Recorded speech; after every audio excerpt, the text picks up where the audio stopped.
Hello everyone, so this side your mentor Shruti Bhardwaj. I hope आप सभी लोग अच्छे होंगे। अभी आपका सीडीएस का एग्जाम हुआ था जिसके मैंने स्क्रीनशॉट लगा लिए हैं क्वेश्चन पेपर के। सो काफ़ी स्टूडेंट्स का मेरे पास मैसेज आ रहा था कि मैम प्लीज़ आप एक कोर्स लेके आइए जिसमें हम लोग सीडीएस का 1 बाय 1 सारे सब्जेक्ट्स कंप्लीट करेंगे। इकोनॉमिक्स, पॉलिटी, ज्योग्राफी, हिस्ट्री, कोई भी सब्जेक्ट हो आपका, इधर करेंट अफेयर्स ऑल्सो। सीडीएस 1 2025 के लिए हम बिल्कुल अच्छे से अपना पूरा सिलेबस फ्री में यूट्यूब पे ही कवर करेंगे। आप इस चैनल के अपडेट्स को बिल्कुल भी मिस मत कीजिएगा क्योंकि मैं आपको पूरे पीवाईक्यू के साथ और साथ में फ्लो चार्ट्स के साथ पूरा सिलेबस कंप्लीट करवाऊंगी। ठीक है, तो आप चैनल को सब्सक्राइब कर लीजिए ताकि आपको रेगुलर अपडेट्स मिलती रहे। कुछ क्वेश्चन पेपर के स्क्रीनशॉट लगाए हैं, एक्चुअली इसी बार का क्वेश्चन पेपर है। आपको पता है इस बार आपके क्वेश्चन पेपर में क्वेश्चन आया था कि इसमें से कौन सा कैपिटल अकाउंट का पार्ट नहीं है, जैसे कि फॉरेन डायरेक्ट इन्वेस्टमेंट है, कमर्शियल बोरोइंग्स हो गए, इनविजिबल्स हो गया, एक्सटर्नल असिस्टेंस हो गया। अभी मैं आपको आंसर बता देती हूँ। इसका आंसर इनविजिबल्स है क्योंकि इनविजिबल्स को ही हम बोलते हैं सर्विसेज। तो जो सर्विसेज होती है वो हमारी कैपिटल अकाउंट का जो पार्ट है वो नहीं होती है। ट्रेड एंड सर्विसेज हमारा जो है करंट अकाउंट का पार्ट होती है। तो इसी के साथ आपको जो फैक्चुअल डाटा है वो पता होना चाहिए। अगर आपको अभी नहीं पता है तो कोई बात नहीं, अभी हम इस चैनल पे 1 बाय 1 डेली जो है इस तरीके से अपनी इकोनॉमिक्स कंप्लीट करेंगे, उसके बाद पॉलिटी, ज्योग्राफी खत्म करेंगे। नेक्स्ट आपने देखा था इस बार के पेपर में क्वेश्चन आया था कि an additional spending by the government of ₹X, अगर गवर्नमेंट जो है X रुपीज स्पेंड करती है, ठीक है, which is likely to have less impact on income than an additional transfer of ₹X to the households. Basically ये कह रहे हैं कि गवर्नमेंट अगर 100 रुपये डायरेक्टली अगर किसी चीज़ पे स्पेंड करती है, उसका जो इनकम पर इम्पैक्ट होगा वो कम होगा कंपेरेटिवली अगर वही जो है गवर्नमेंट 100 रुपये किसी के अकाउंट में डायरेक्ट बेनिफिट ट्रांसफर कर देती है, DBT। ठीक है, तो ये हमने आपको जब डिमांड एंड सप्लाई में इन्फ्लेशन वाला चैप्टर समझाऊंगी और मॉनेटरी पॉलिसी समझाऊंगी किस तरीके से गवर्नमेंट का इकोनॉमी पे इम्पैक्ट पड़ता है, मॉनेटरी पॉलिसी RBI जो है और गवर्नमेंट मिलकर कैसे रेगुलेट करते हैं, कैश रिजर्व रेशियो हो गया, आपका SLR हो गया, तब मैं आपको ये पूरा कॉन्सेप्ट समझाऊंगी अच्छे से। ठीक है, तब आप इसका आंसर इजीली समझ पाओगे। नेक्स्ट हमारा था कि इन्होंने हमें बोला था कि 2021 में हमारा जो बेस ईयर है वो बेस ईयर के ऊपर ये क्वेश्चन था, लेकिन बेसिकली इसमें बेस ईयर दिया नहीं है कि 2021 में 100 से हमारा 110 हो गया, 2022 में 132 हो गया हमारा प्राइस इंडेक्स बढ़कर। तो बताओ इन्फ्लेशन कितनी ज़्यादा बढ़ गई। अब देखो अगर आप ऐसे कैलकुलेट करोगे डिफरेंस लेके कि 10 अपॉन में 100 इंटू 100 करके 10% आ जाएगा, फिर 20%, फिर 32%। लेकिन आपको एक बेस ईयर तो पता होना चाहिए कि आप किस बेस ईयर के मुकाबले कैलकुलेट कर रहे हो। बेस ईयर का मतलब होता है कि वो ईयर, वो पासिंग ईयर जिसको आपने एक रेफरेंस माना है, मतलब कोई तो रेफरेंस ईयर रहेगा ना आपका। आप ऐसे ही तो नहीं है कि किसी भी ईयर को कैलकुलेट करने लग जाओगे। सो बेसिकली जो भी आपका रेफरेंस ईयर हम लेंगे उसी को हम बोलते हैं बेस ईयर। सो इस क्वेश्चन में वो ईयर गिवन नहीं था, इसलिए इसका आंसर हो जाएगा कैन नॉट बी डिटरमाइंड। ठीक है, सेम एक क्वेश्चन डिमांड एंड सप्लाई के ऊपर था कि suppose there are only 2 normal goods in the economy, ठीक है, X एंड Y। अगर प्राइस है गुड X का इंक्रीज हो जाता है, मान लो प्राइस जो है इंक्रीज हो गया गुड X का, which would be the correct statement. Obvious सी बात है, अगर एक गुड का प्राइस इंक्रीज हो गया है तो हो सकता है दूसरे की जो डिमांड है वो बढ़ जाएगी, लेकिन इस गुड की जो डिमांड है वो घट जाएगी। मान लीजिए फॉर एग्जांपल एक पेन है, पेन A जो है वो 10 रुपये से बढ़ के जो है 20 रुपये का हो गया, ठीक है, और मान लीजिए जो पेन Y है वो आपका एज इट इज़ 10 रुपये का ही है। तो जो पेन A है, अब क्योंकि ये 20 रुपये का हो गया तो सब बच्चे सोचेंगे हमें अल्टीमेटली लिखना ही है तो हम इतना महंगा पेन क्यों खरीदे, तो वो इस पेन को नहीं खरीदना चाहेंगे। सो बेसिकली इस गुड पेन A की जो प्राइस है वो डिक्रीज हो गई, और साथ ही में इसका जो कॉम्पिटिटर था, क्योंकि Y कंपनी ने अपना प्राइस नहीं बढ़ाया और उनका जो है प्राइस 10 रुपीज़ ही है, सो उसकी डिमांड बढ़ जाएगी। अब आप ऑप्शन देखिए, demand for good X decreases and demand for good Y is indeterminate. ये सही है क्योंकि गुड X मतलब जो पेन A था उसका तो 100% डिक्रीज होगा ही होगा, क्योंकि प्राइस और इनकम में इनवर्स रिलेशन होता है। अगर आपकी इनकम बढ़ रही है, ठीक है, तो आप हमेशा सोचोगे, अगर आपकी इनकम बढ़ रही है तो आप सोचोगे हम महंगे महंगे गुड्स की चीज़ें खरीद लेते हैं, ठीक है। लेकिन अगर किसी पर्सन की इनकम कम है तो वो प्राइस के अकॉर्डिंग, मतलब अगर उसकी इनकम सैलरी कम है तो वो महंगी चीज़ें नहीं खरीदेगा, तो वहाँ पे उसका इनवर्स रिलेशन हो जाएगा। ठीक है, नेक्स्ट ऑप्शन देखिए, इसमें लिखा है demand for good X decreases and demand for good Y decrease. Y का कोई लेना देना ही नहीं है, मैंने अभी आपको बताया अगर Y वाले की जो कॉस्ट है पेन की वो 10 रुपीज़ है स्टिल, तो उसकी डिक्रीज नहीं होगी। Demand for good x increase, कैसे इंक्रीज हो सकती है अगर उन्होंने प्राइस बढ़ाया? तो अभी मैंने आपको समझाया, अगर एक पर्सन है वो कम सैलरी कम कमाता है तो और किसी चीज़ की जो है प्राइस बढ़ जाते हैं तो वो महंगी चीज़ें नहीं खरीद पाएगा ना। Demand for good x increase, ये भी तो ये इंक्रीज देखते हो सबसे पहले काट दो। बी में उसने बोल दिया एक्स की डिमांड डिक्रीज होगी, लेकिन उसने वाई की भी डिक्रीज कर दी, वाई की डिक्रीज नहीं होगी, या तो वाई की बढ़ेगी या इनडिटर्मिनेट आप बोल सकते हो। तो इसका आंसर हो जाएगा ए। आई होप आपको ये कॉन्सेप्ट अच्छे से समझ में आया होगा। अब हम चलते हैं अपना, आज हमें बेसिक्स ऑफ इकोनॉमिक्स करने हैं। ये मैंने सिर्फ आपको इसलिए दिखाया है कि इस तरीके से आपका जो है पेपर में क्वेश्चंस आते हैं, ठीक है। तो अब हम अपने बेसिक्स ऑफ इकोनॉमिक्स के साथ आज शुरू करने जा रहे हैं। उसी में मैं आपको समझाऊंगी डिमांड एंड सप्लाई का पूरा कॉन्सेप्ट कि किस तरीके से वर्क करता है, क्या क्या इसमें होता है आपका, ठीक है। देखो, सबसे पहली बात है, हमारी जो इकोनॉमी है वो आपकी दो फैक्टर से गवर्न करती है। एक है आपकी सेंट्रल प्लान इकोनॉमी होती है और एक आपकी है मार्केट इकोनॉमी, ठीक है। सेंट्रल प्लान जो आपकी इकोनॉमी है, इसमें क्या होता है, गवर्नमेंट सारी जो चीज़ें हैं अपने हाथ में कर लेती है। मतलब मेजर रोल जो है इसमें वो गवर्नमेंट का है। बेसिकली गवर्नमेंट सारे डिसीजंस लेगी आपके कि आप सोसाइटी के लिए क्या बेनिफिशियल है, क्या फ्रूटफुल है, और वो सारी चीज़ें जो है आपके रिसोर्सेज जो है बनाएगी। सिमिलरली मार्केट इकोनॉमी में क्या होता है, जो प्राइवेट इन्वेस्टर्स होते हैं वो मेन डिसीजन आपका लेते हैं। इकोनॉमिक्स होता ही यही है कि आपके पास जितने भी रिसोर्सेज हैं आपको उनको इस तरीके से यूज़ करना है कि मैक्सिमम जो लोग हैं वो आपके सेटिस्फाई हो जाए। मतलब फॉर एग्जांपल, अगर एक इकोनॉमी में सिर्फ 10 चेयर बनाने की ही लकड़ी पड़ी हुई है, ठीक है, और लोगों को चेयर ही चाहिए, तो उस चेयर को आपको इस तरीके से यूज़ करना है कि आपकी लकड़ी को कि 10 के 10 चेयर बन जाए और उस 10 के 10 लोग सेटिस्फाई हो जाए। So the maximum possible utilisation of the limited resources in the economy, ठीक है। और इसी को ही हम प्रोडक्शन पॉसिबिलिटी सेट भी बोलते हैं। आई होप आपको मेरा पॉइंट समझ में आ गया होगा।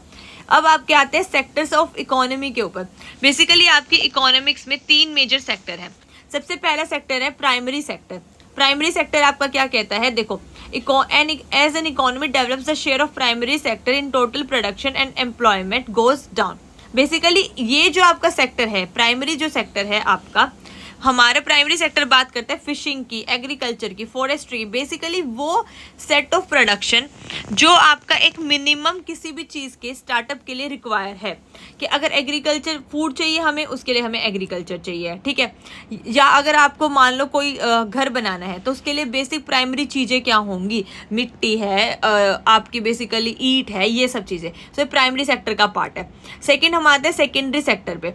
सेकेंडरी सेक्टर हमारा सेक्टर है जो हमें बताता है कि प्राइमरी सेक्टर के बाद प्रोडक्शन प्रोसेस एड में जो हमारी चीज़ें हेल्प करती है, ठीक है। जैसे फॉर एग्जांपल मैंने यहाँ पे आपको दिखाया भी, जो एक आपका रिफाइंड प्रोडक्ट, मतलब रिफाइंड प्रोडक्ट बनने की प्रोसेस में, कि अगर आपके पास एक प्रोडक्ट था, ठीक है, रॉ मटेरियल था, उसको आपने रिफाइंड कर दिया बेसिकली बीच में, ठीक है, उसके बाद आपने उसको आगे प्रोसेस में सेल कर दिया या कुछ भी कर दिया। तो ये जो रिफाइनिंग वाली स्टेज है इसी को हम कहते हैं सेकेंडरी सेक्टर, ठीक है। उसके बाद हमारा फाइनल आता है, ये मैं स्क्रीनशॉट्स लगा दिए हैं, आप वीडियो को पॉज करके पढ़ भी सकते हैं। Tertiary sector. टर्शियरी सेक्टर आपका होता है सर्विस सेक्टर, जैसे टूरिज्म हो गया, बैंकिंग हो गया, एंटरटेनमेंट पर्पजेस के लिए जो आप यूज करते हो। So we have major 3 sectors in the economy, primary, secondary, tertiary. Primary जो सबसे पहले वाला सेक्टर होगा जिस पे पूरी इकोनॉमी बेस्ड होती है। सेकेंडरी जो आपकी प्रोडक्शन प्रोसेस में एड हेल्प करेंगे, ठीक है। Tertiary sector is our services sector. इसके बाद हमारा एक लास्ट बचता है, दैट इज क्वाटरनरी सेक्टर। इसमें बेसिकली आपको ध्यान रखना होता है, ये वो सेक्टर है जो आपके नॉलेज के ऊपर बेस्ड होता है, ठीक है, जिसमें आपकी एजुकेशन हो गई, कंसल्टेंट्स हो गए। और उसके बाद है क्वेनरी सेक्टर। इन दोनों में डिफरेंस यही है, वो नॉलेज के ऊपर बेस्ड है क्वाटरनरी वाला, और क्वेनरी सेक्टर जो डिसीजन मेकिंग में बेस्ड रहेगा आपका, जैसे यूनिवर्सिटीज़ हो गए, ठीक है, गवर्नमेंट को क्या खोलना है, टॉप कॉलेजेस, ये सब। अब हमारा जो वर्ल्ड बैंक है बेसिकली उसने आपकी क्लासिफिकेशन की हुई है अलग अलग कंट्रीज़ की। हर साल जो आपका वर्ल्ड बैंक है वो आपकी एक रिपोर्ट निकालता है, वर्ल्ड डेवलपमेंट रिपोर्ट, जिसमें उसने इनकम के बेसिस पे लो इनकम कंट्रीज, जैसे जिसकी जो है $1025 से कम है इनकम, सिमिलरली इस तरीके से आपकी मिडिल इनकम कंट्रीज हो गई, अपर मिडिल हो गई, हाई इनकम हो गई, उसमें वर्ल्ड बैंक ने अलग अलग कंट्रीज की क्लासिफिकेशन की हुई है।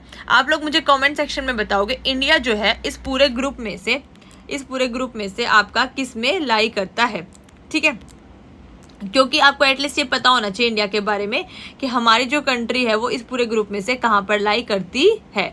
आई होप आपको ये समझ में आ गया होगा। अभी तक तो बहुत इजी चल रहा है, ज़्यादा मुश्किल नहीं है, ठीक है, आप अच्छे से समझते जाइए, आपको आ जाएगा। सो हमारे डिमांड एंड सप्लाई वाले में बेसिक्स में सेकंड हमारी इंपॉर्टेंट चीज़ आती है। एक बारी हमने डिमांड समझ लिया, एक बारी सप्लाई समझ लिया, अब उसी में ग्राफ से मैं आपको समझाऊंगी कैसे चीज़ें जो है फर्दर वर्क करती हैं। ओके, सो अब देखिए, अब ये जो पहला आपका ग्राफ दिखाई दे रहा है, एक सेकेंड, हाँ यहाँ दिखाई देगा, देखो ये जो आपको पहला ग्राफ दिखाई दे रहा है, इसमें हमने जो आपका ग्राफ बनाया है, ये है प्राइस वाला सेक्शन आपका वाई एक्सिस पे, और ये है क्वांटिटी, ठीक है। अब इसमें क्या है आपका, जो आपका फॉर एग्जाम्पल किसी भी गुड का प्राइस बढ़ रहा है, जैसे मैंने आपको भी एग्जाम्पल दिया था, अगर एक पेन है और उसका जो है प्राइस बढ़ रहा है, अगर उसका प्राइस बढ़ रहा है तो उसकी क्वांटिटी ऑटोमेटिकली कम हो जाएगी। इन्होंने वहीं से आपके स्टैटिक से कॉन्सेप्ट से क्वेश्चन पूछा था कि अगर एक गुड का प्राइस बढ़ता है तो उसकी क्वांटिटी कम क्यों हो जाती है, कैसे हो जाते हैं, क्योंकि इसके ऑल्टरनेटिव्स बहुत ज़्यादा है हमारे पास मार्केट में। आपको रेनॉल्ड्स का पेन नहीं लेना है, ठीक है, तो आप किसी दूसरी कंपनी का पेन ले लीजिए, समझ में आया आपको, ठीक है। तो इसी तरीके से आपको बॉल पेन नहीं लेना है तो आप जेल पेन ले लीजिए। सो अगर एक का प्राइस बढ़ रहा है तो उसकी उसी प्रोडक्ट की जो डिमांड है वो कम हो जाएगी, इसलिए इसका जो ग्राफ बनेगा वो इस तरीके से बनेगा। आप इसमें से बाद में पढ़ लीजिएगा, लेकिन मैं भी समझा रही हूँ। डाउनवर्ड स्लोप इस तरीके से नीचे की साइड बनेगा, क्योंकि देखो यहाँ 5, 10, 15, 20 इस तरीके से प्राइस बढ़ता जाएगा, ठीक है, और यहाँ पे आपकी क्वांटिटी बढ़ती जाती है। तो जैसे अगर मान लो यहाँ 100 है तो यहाँ पे जो क्वांटिटी है आपकी उसकी प्राइस के हिसाब से वो कम हो जाएगी, ठीक है। जैसे ये 5 पे जो है इतना ज़्यादा, देखो 5 जिसका प्राइस होगा वो इतना ज़्यादा क्वांटिटी खरीदेगा, लेकिन जिसका 100 होगा इस पॉइंट पे ये और ये उतनी क्वांटिटी कम हो जाएगी, है ना। मैं दोबारा साफ साफ बना देती हूँ, देखो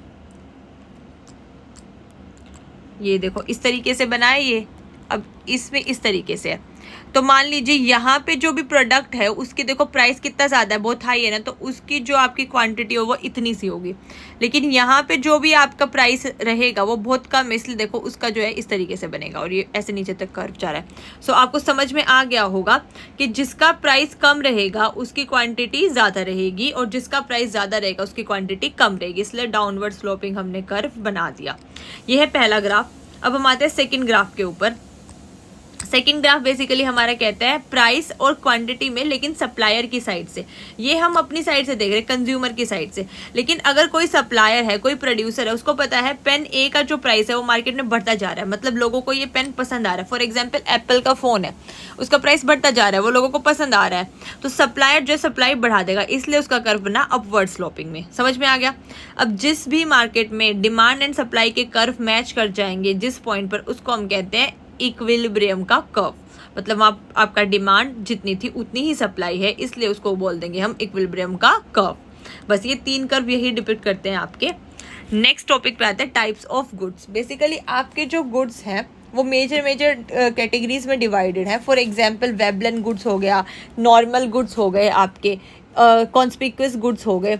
बेसिकली आपको सिर्फ ये देखना है कि एक आम आदमी अपनी बास्केट में किस टाइप का कितना गुड कंज्यूम कर सकता है, उसी बेसिस पे आपके जो है गुड्स को डिवाइड कर रखा है। फॉर एग्जांपल आपका जो नॉर्मल गुड होता है, नॉर्मल गुड की डेफिनेशन है a good whose quantity is directly proportional to the income. मतलब बेसिकली अगर एक आपका कार है, अगर किसी पर्सन की इनकम बढ़ गई, ठीक है, तो वो महंगी कार खरीदेगा, लेकिन अगर उसकी इनकम कम हो गई तो वो सस्ती कार खरीदेगा। सो सबसे पहले गुड देखे हमने नॉर्मल गुड। नॉर्मल गुड वही गुड होते हैं जो इनकम के डायरेक्टली प्रोपोर्शनल होते हैं। सेकेंड हमारे गुड आते हैं इन्फीरियर गुड। इन्फीरियर गुड आपके वो गुड होते हैं जो ऑपोजिट डायरेक्शन में आपके मूव करते हैं इनकम से। फॉर एग्जाम्पल अगर आपकी इनकम बढ़ गई तो आप जो सड़ी गली चीज़ें हैं, सड़ी गली इन द सेंस जैसे कि लो क्वालिटी का जो फूड है, तो आप वो नहीं खरीदोगे, ठीक है, तो लो क्वालिटी वाला फूड आप नहीं खरीदोगे। सो अब क्योंकि आपकी इनकम बढ़ गई तो आपके लिए वो जो फूड है वो लो क्वालिटी का हो गया, इसलिए उसको बोला गया इन्फीरियर गुड। तो इन्वर्स रिलेशन हो गया कि इनकम बढ़ गई तो उस पर्टिकुलर गुड की डिमांड घट गई। लेकिन नॉर्मल गुड में क्या होता है, इनकम बढ़ गई तो उस पर्टिकुलर गुड की जो डिमांड है वो बढ़ गई, क्योंकि आपने पहले सस्ती कार खरीदते थे, अब आप महंगी कार खरीदोगे, ठीक है। इसी के साथ हमारे तीसरे गुड आते हैं आपके वेबलेन गुड या कॉन्स्पिक्यूअस गुड्स। वो गुड्स हमारे होते हैं जो स्टेटस सिंबल एनहांस करते हैं, मतलब इनका प्राइस बढ़ता जाएगा वेबलेन गुड्स का, जैसे कि आपकी फास्ट ट्रैक की घड़ी हो गई, एप्पल का फोन हो गया, क्योंकि इनको हम पोजिशनल गुड्स भी कहते हैं। सोसाइटी में पोजिशनल मतलब पोजीशन बनाने के लिए स्टिल प्राइस बढ़ेगा, फिर भी आपकी जो डिमांड है वो बढ़ेगी। आपको पता है कि इस जैसे एप्पल की कंपनी को पता है कि इस प्राइस से नीचे हम अपना फ़ोन नहीं करेंगे, स्टिल लोग हमारे जो है फ़ोन को खरीदना पसंद करेंगे, तो उनको बोलते हैं वेबलेन गुड्स। लास्ट हमारे इसमें आते हैं गिफन गुड्स। गिफन गुड्स वो गुड्स होते हैं जो ना चाहते हुए भी लोगों को मजबूरी में खरीदने पड़ते हैं। इनको अल्ट्रा इन्फीरियर गुड्स बोलते हैं, मतलब आपके पास इतना पैसा नहीं है, लेकिन फॉर एग्जांपल कल को ब्रेड है, नमक है, वो बहुत महंगा भी हो गया तो भी आपको खरीदना ही खरीदना पड़ेगा, ठीक है, तो उनको हम कहते हैं हमारे गिफन गुड्स। इसी के साथ एक कॉन्सेप्ट और समझ लीजिए, हमारा कॉन्सेप्ट आता है कॉम्प्लीमेंट्री गुड्स का और सप्लीमेंट्री गुड्स का। कॉम्प्लीमेंट्री गुड्स वो गुड्स होते हैं जो एक साथ खरीदे जाएंगे, जैसे कि ब्रेड बटर, शू पॉलिश। शू आप अगर शू खरीदे तो आप पॉलिश भी खरीदोगे, है ना, ब्रेड खरीदे तो बटर भी खरीदोगे। सो इनको कहते हैं कॉम्प्लीमेंट्री, कि एक की डिमांड बढ़ेगी तो दूसरे की भी बढ़ेगी। बिना बटर या बिना ब्रेड एक भी चीज़ मिस हो गई तो आप अच्छे से खा नहीं पाओगे ना। सो अगर एक की डिमांड बढ़ रही है, ब्रेड ज़्यादा लेके आए तो बटर भी ज़्यादा लेके आना पड़ेगा। लेकिन इसके दूसरी साइड सप्लीमेंट्री गुड्स होते हैं, अगर एक की डिमांड बढ़ रही है तो दूसरे का जो है प्राइस पे फर्क पड़ेगा। अब कैसे पड़ेगा वो समझ लीजिए। देखो, मान लो टाटा टी है, उसका प्राइस बढ़ गया, पहले प्राइस वाले को साइड से समझा देते हो। टाटा टी का प्राइस बढ़ गया, है ना, तो उस टाटा टी का प्राइस बढ़ने की वजह से दूसरे की डिमांड बढ़ जाएगी। कैसे? वही सिंपल सा लॉजिक है कि भाई टाटा वाली टी का अब प्राइस जो है बढ़ चुका है, तो कोई बात नहीं, हमें तो चाय पीने से मतलब है। सप्लीमेंट्री क्या है इसका? ताज टी, हम ताज वाली चाय पी लेंगे तो इसकी डिमांड बढ़ा देंगे। सबसे बेस्ट एग्जाम्पल है कि सप्लीमेंट्री गुड में अगर आपकी एक चाय का प्राइस बढ़ गया, तो चाय है, तो हम टाटा ना पी के हम क्यों 100 रुपए की टाटा टी ले, हम 50 रुपए की, मैं एग्जांपल दे रही हूँ, ताज टी पी लेंगे और 50 रुपए की ताज टी पी के अपनी जो है डिमांड को फुलफिल कर लेंगे, ठीक है। सो इनको कहते हैं सप्लीमेंट्री गुड्स, उसकी जगह पे आने वाले गुड्स, ठीक है। नेक्स्ट हम समझते हैं total average and marginal productivity क्या होता है। देखो, जब हम अपने सेक्टर्स ऑफ इकोनॉमी पढ़ते हैं तो उसमें हम पढ़ते हैं सप्लाई साइड और डिमांड साइड का कॉन्सेप्ट। जैसे अभी मैंने आपको बताया कि मान लो एक लैंड है, लैंड को आपने रेंट पे दे दिया तो उससे आपको आएगा पैसा, तो लैंड के बदले हमेशा मिलता है हमें रेंट। लेबर अपना घर लेके जाती है वेज, लेबर क्या घर लेके जाती है? वेजेस, ठीक है। आपका जो कैपिटल होता है, जो आपकी पूंजी होती है, उस पर आपको मिलता है इंटरेस्ट, हमेशा याद रखना। और जो एक एंटरप्रेन्योर होता है वो आपका घर पे लेके जाता है प्रॉफिट। सो लैंड के बदले रेंट, लेबर के बदले वेजेस, कैपिटल के बदले इंटरेस्ट और एंटरप्रेन्योर के बदले प्रॉफिट। ये अब हम आते हैं टोटल एवरेज और मार्जिनल प्रोडक्टिविटी कर्व पे। ये भी रब हो गया, कोई बात नहीं। देखो, बेसिकली क्या होता है, टोटल क्या होता है? टोटल हम बचपन से पढ़ते हुए आते हैं कि कोई भी चीज़ है उसका टोटल कर दिया तो दैट इज टोटल। तो मान लीजिए आपने 10 यूनिट गुड बनाए हैं और एक गुड जो है 10 रुपये का है, तो 10 × 10 100 रुपीज़ के आपने टोटल इकोनॉमी में गुड्स बना दिए। एवरेज कैसे निकालोगे? 100 डिवाइड बाई 10। टोटल 100 बने थे, एक गुड 10 रुपये का है तो आपकी एवरेज आ गई 10 रुपीज़। मार्जिनल होता है आपने एक और 11th गुड बना दिया और उसको बनने के लिए आपकी जितनी कॉस्ट लगी, 10 हमने बनाने थे, आपने उसके ऊपर एक और एडिशनल 1 बना दिया, मतलब 11th गुड बना दिया, उसको बनाने के लिए आपके लग गए मान लो 2 रुपये। तो ये जो कॉस्ट आई अलग से 2 रुपये की, इसको हम कहते हैं मार्जिनल कॉस्ट। कुछ नहीं है, सीधा सा कॉन्सेप्ट है। आपने सोचा था आप 10 ही गुड्स बनाओगे तो जो 10 ही बन गए वो टोटल हो गए, जितने के बने डिवाइड कर दोगे तो एवरेज आ जाएगा। लेकिन 10 में आपने सोचा एक और बना लेते इस बारी 11वां गुड, और उस 11वें गुड को बनाने के लिए एक्स्ट्रा एफर्ट, एक्स्ट्रा मशीन लगी 2 रुपये की, तो वो जो कॉस्ट हुई वही आपकी मार्जिनल कॉस्ट। तो वो अलग गुड को जो बनाने के लिए आपकी कॉस्ट लगती है, दैट इज मार्जिनल कॉस्ट। अब हम इसी में एक कॉन्सेप्ट करते हैं लॉ ऑफ मार्जिनल प्रोडक्टिविटी का, ठीक है। Law of marginal productivity, law of marginal productivity हमारा कहता है, ये छुप गया इसके नीचे, कोई बात नहीं। लॉ ऑफ मार्जिनल प्रोडक्टिविटी हमारा ये कहता है कि एक टाइम के बाद आपको नेगेटिव रिजल्ट्स मिलने शुरू हो जाएंगे। कैसे? यहाँ हमारी मार्जिनल प्रोडक्टिविटी है, मान लीजिए यहाँ हमारी लेबर है, ठीक है, एक्स एक्सिस पे लेबर है ये, तो होगा क्या, इसका कर्व बनेगा इस तरीके से। मान लीजिए एक खेत है, उसमें आपने लेबर को लगा रखा है, ये हमारा एक खेत है, ये हमारी ग्रीन तो नहीं, रेड क्रॉप्स बना दी मैंने, इट्स ओके। तो ये हमारी क्रॉप्स हैं जिस पे लेबर हमारी काम करती है।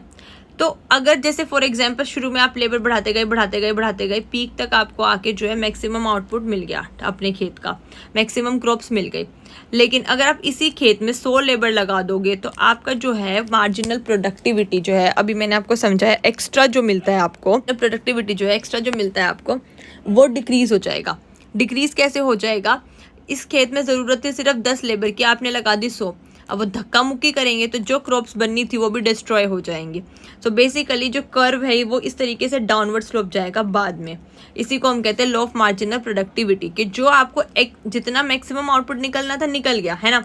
मान लो एक मशीन थी वो 10 ही बना सकती थी, आपने मैक्सिमम बना लिया, अब आपने 11वां बना के जो एक्स्ट्रा लगाया है, ठीक है, उसके लिए आपको एक्स्ट्रा 2 रुपया भी लगा। सिमिलरली आपने यहाँ पे एक्स्ट्रा लेबर लगाई, आपने उनको एक्स्ट्रा पैसा भी दिया, लेकिन ज़रूरी नहीं वो मार्जिनल प्रोडक्टिविटी आपको फ्रूटफुल ही दे। इस केस में अगर 11वां पेन था तो चलो आप बेच के पैसा कमा लोगे, लेकिन इस केस में क्या है कि ज़रूरत नहीं थी, आपने फालतू में किया, जिस वजह से आपकी मार्जिनल प्रोडक्टिविटी जो है वो डिक्रीज हो जाएगी और इस वजह से आपको रिजल्ट मिलेगा नेगेटिव।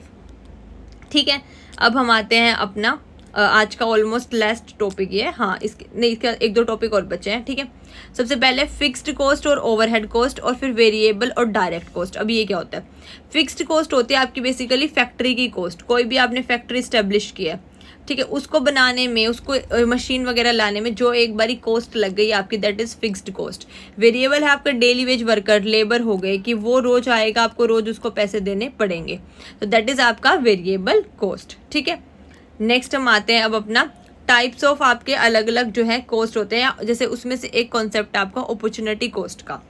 अपॉर्चुनिटी कॉस्ट आपकी वो कॉस्ट होती है, सेकंड बेस्ट अल्टरनेटिव ऑप्शन भी आप इसको बेसिकली बोल सकते हो, सेकंड बेस्ट अल्टरनेटिव ऑप्शन।